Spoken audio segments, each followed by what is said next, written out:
Look what I found while doing research. Ready? Go! A new record! Okay, so why was that first clip important and who is this? This is Dr. Stephen Gundry. He is a heart surgeon. And this is his website, and his name is plastered all over it. And the reason that first clip was important is because it shows off two very sneaky scam tactics that scammers use to steal from their victims. The first tactic is it provides a sense of urgency. If you look, this flashing and this comeback, like it wants you to click back into the website. And the second sneaky tactic is that time delay was the website reasonably assuming you are fact checking it. And if you know anything about scam baiting, they hate when you talk to anybody else but them. Okay, so I'm gonna go through the information on this page here, is food strategy. If you're interested in the grift, there's gonna be timestamps, but we're gonna go through and see what he claims to be healthy. It's kind of important to the grift, but if you just want to know what the grift is, you can go there. So right here, this is the only part that matters. For instance, bread products often contain added preservatives and ingredients included food dyes, high fructose corn syrup, or even dangerous chemical that, aka the yoga mat chemical. This is just a bunch of like fluff that he is using to scare you. I am a fan of less ingredients on the label is better, but no. Here, let's go down here and look at the foods that he suggests. I scrolled way past it. Right here. Right, let's see. He says you can eat romaine, leaf greens, spinach, broccoli, Brussels sprouts, cabbage, radishes. All these have very dangerous chemicals that they use to make cement. All these contain dihydrogen monooxygen, which they use to mix cement. And you wouldn't eat concrete, would you? It's exactly what this doctor tried to say. That's water, by the way. Like, just because a chemical has a long, hard to pronounce name doesn't make it dangerous to eat. Yeah, all this is nothing. This is just more word salad to get you to buy into his diet. But right here under our brand new foods plan, first you'll notice the absence of most breads and grains. In fact, this is the most important difference in my new paradigm is a lack of grains. He is saying bread is bad. So let's look at this study. All these studies will be linked in the description, so you can just go look for yourself. The association of bread with health is complex. However, no strong evidence establishes a causal relationship of bread with disease. Meanwhile, whole grain bread varieties have shown benefits over refined breads and other staples like rice and all that stuff. So this study is saying that there is no link between anything he has said here. Go away. Anything he has said here, that's going to happen a lot.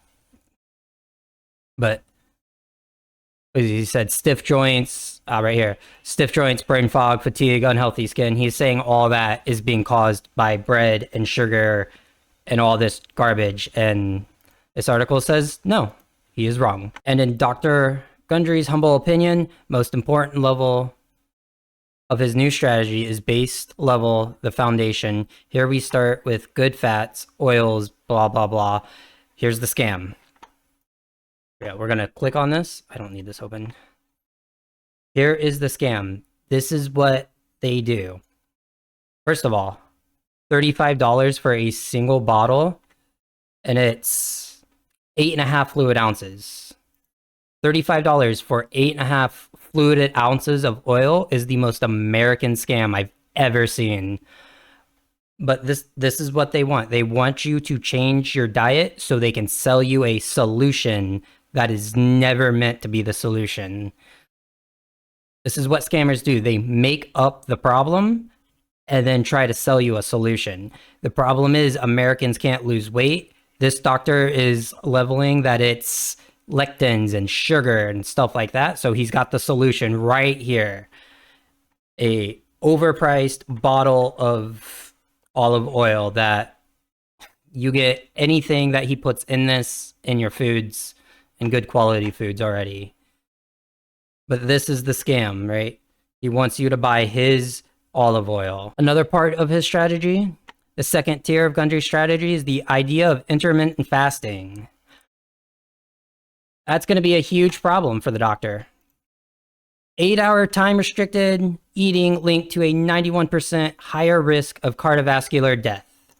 Intermittent fasting, this is the American Heart Association that published a study that does need more research. I'm not going to disagree with that. It's, this is showing a correlation, a link, but there needs to be more research. And this study should really ask you, can intermittent fasting cause a heart attack?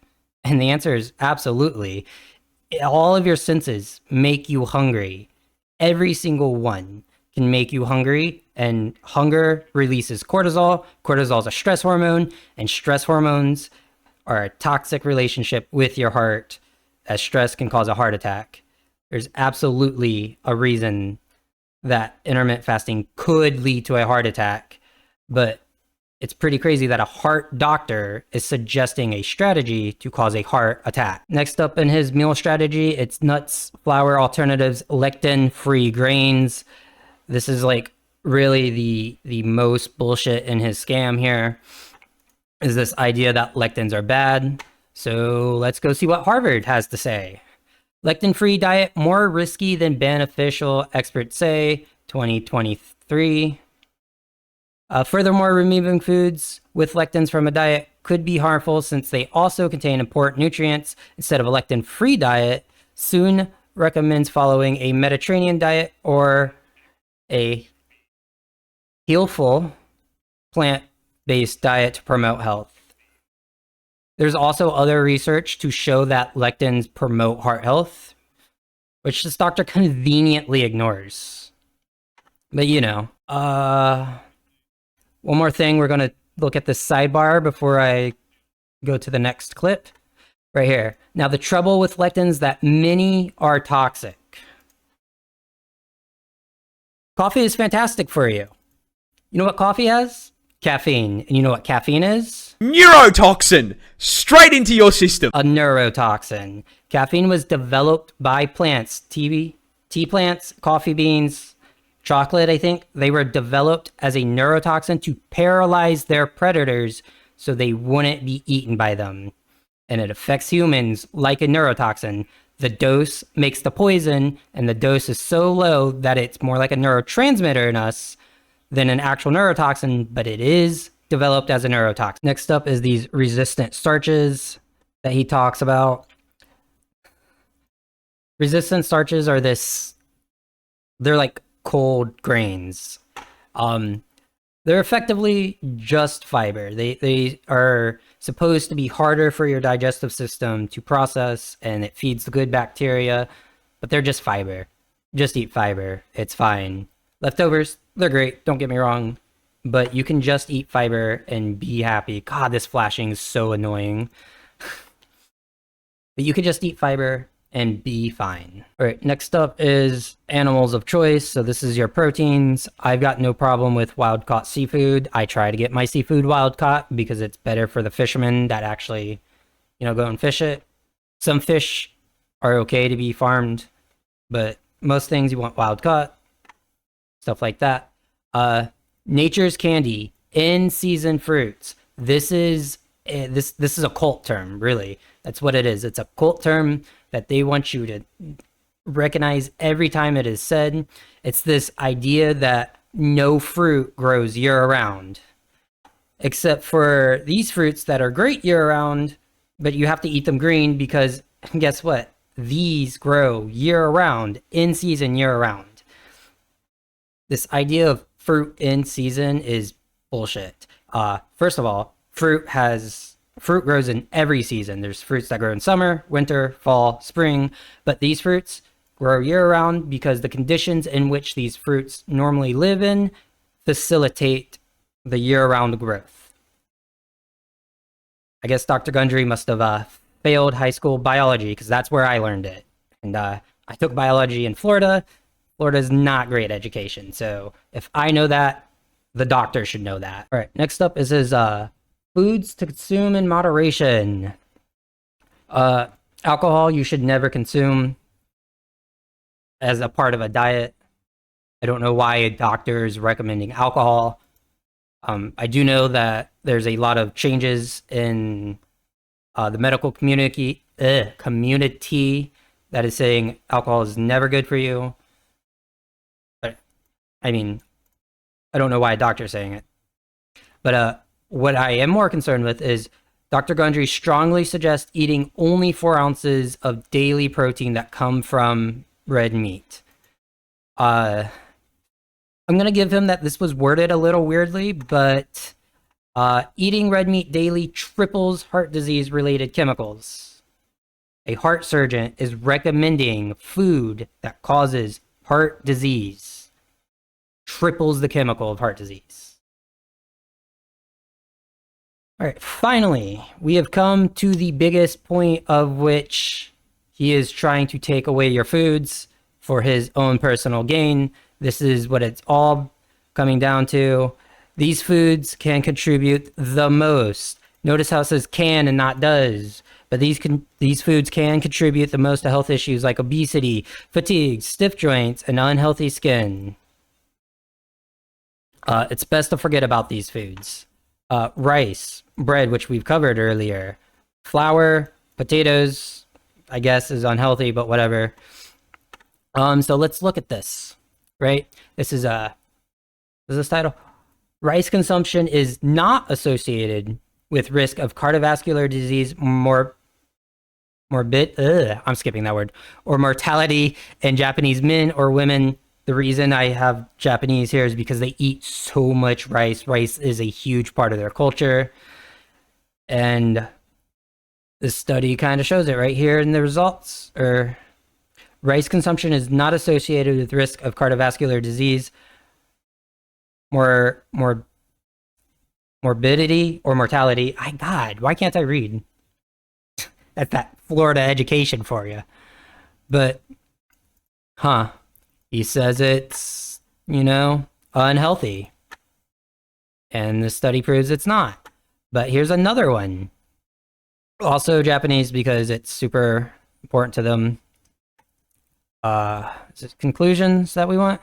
Here you go. The review clarified the association between Japanese style diet / characters of Japanese foods and cardiovascular mortality. Higher adherence to the Japanese style diet reduced the mortality risk of cardiovascular stroke and all this.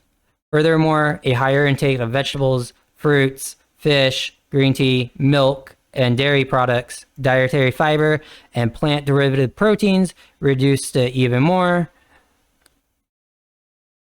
So this study is showing that a Japanese style diet, which is very similar to a Mediterranean style diet, reduces heart disease.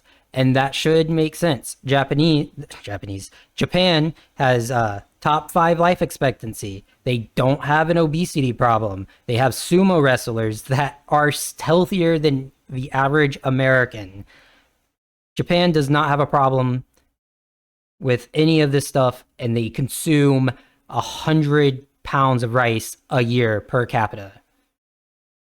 It's insane. Right. Next up on my list to talk about is sugar.